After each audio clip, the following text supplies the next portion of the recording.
Hey, Lauren Morris here, checking in with this series of Popular. We've been talking a lot about influence in this season. As we know, influence is the ability to affect other people's behaviors, thoughts, and actions, and their choices. Today, I want to share with you a kind of an embarrassing story about when I was a senior in high school. Like most of you, I was super excited to get my driver's license. My parents made me wait, and I finally got my license, and I was able to drive to school every day. That was a big thing for me. I was super stoked.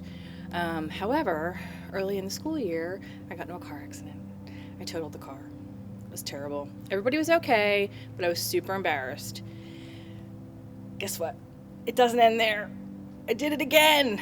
A month later, I was driving to school again, and I totaled another car. I was so embarrassed. Everybody was fine. Everybody was safe, but I personally was horrified. I lost my senior year with my freedom on my car. I thought everything was going to be over for me, that my social life was over, my ability to be free was over, and more importantly, I really disappointed my parents, not to mention the fact that there was 2 cars that we no longer had, so I wasn't driving anymore. I never thought that I would ever be in that situation. And to make matters worse, everyone saw both accidents on the way to school, so for the rest of my senior year, my nickname was Crash. I know, it's kind of tragic, but the good news was I did drive again, and I'm a much better driver now because I learned from my mistakes. So we're going to talk today about a story about Peter. We talk about Peter a lot here at Wellspring. He was an early follower of Jesus. He was one of his closest friends. He was one of his disciples. Everywhere Jesus went, Peter went too. We're going to talk specifically about the time that Jesus was in the garden and he was being arrested that night, and all of his followers were terrified. They thought that they were going to suffer the same fate as Jesus did. So as Jesus was being carried away and arrested and taken into custody, we're going to start here with the scripture with Peter. In Luke, we read about Peter's denying him 3 times. In Luke 22, a servant girl saw him seated there in the firelight. She looked closely at him and said, "This man was with him," but he denied it. "Woman, I don't know him," he said. He went on to do that 2 more times. Peter denied his best friend 3 times in total because he was fearful for his own life. He did not want to suffer the same fate as Jesus did. It would be easy to assume that Peter lost his influence because he denied his friend Jesus. But we know that that is not what Jesus wants for us. Jesus doesn't allow our mistakes to be the end of our story. It's really important to talk about that because later, after Peter witnesses the resurrection, he realized what a huge mistake he made. He realized that he was going to lose his influence with other people because he denied his best friend because of fear. But Jesus doesn't do that. As I said, he doesn't allow our mistakes to be the end of the story. When given the chance to right his wrong, Peter told Jesus how much he loved him. And Jesus asked him 3 times, 1 time for each time he denied him, "Do you still love me?" And Peter said, "Yes, Lord, I love you."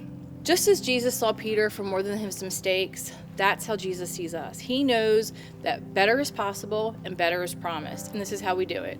When we confess to the Lord, when we are totally honest about our mistakes and we convey our love for him, Jesus will tell us, "You're forgiven." God forgives us no matter what we do. There's nothing that we could do that God wouldn't forgive us for. And we want to make sure that we continue to keep that influence because we know that we're not the sum of our mistakes. We can move past our bad decisions, our bad choices. We all do them. The important thing is to know that God forgives us, and if we confess to him with all our hearts, he will forgive us, and we know that better is promised. We know that we talk about that a lot here at Wellspring. Better is possible and better is promised. The key, though, is to communicate with God, to love him with all, and to follow him with all our hearts, and to be honest about the things that we have done. None of us are perfect. We all lose our influence. We all make bad choices. The important thing is that God forgives us. We confess to him, and we're able to move on and take a step in the right direction. Taking the next best step is so key in order for us to move past that and to get our influence back. So this week, this is how we can move forward. How our story has gone in the past doesn't have to be how we go in the future, and there's 3 things that we can do to make things right. Ask yourself, what is causing me to lose my influence? Am I doing something? Is it the way I'm talking to people? Is it things that I'm posting online? Is it how I treat my little brother or sister? Sometimes you have to think about the big things that cause us to lose our influence and the smaller things that cause us to lose our influence. Second step, confess it to God. Talk about it. Pray about it. Be honest with him. God knows everything. He knows every hair on your head. There's nothing that you can say to him that he will not forgive you for. But the key is you got to be real. Be real, talk to God about it, and he will lead you in the next step. And that's our third step for today. Take that step. Wherever God is prompting you, take that step in the next direction. It's so important to move forward, and that's how we get our influence back. Because remember, better is promised and better is possible.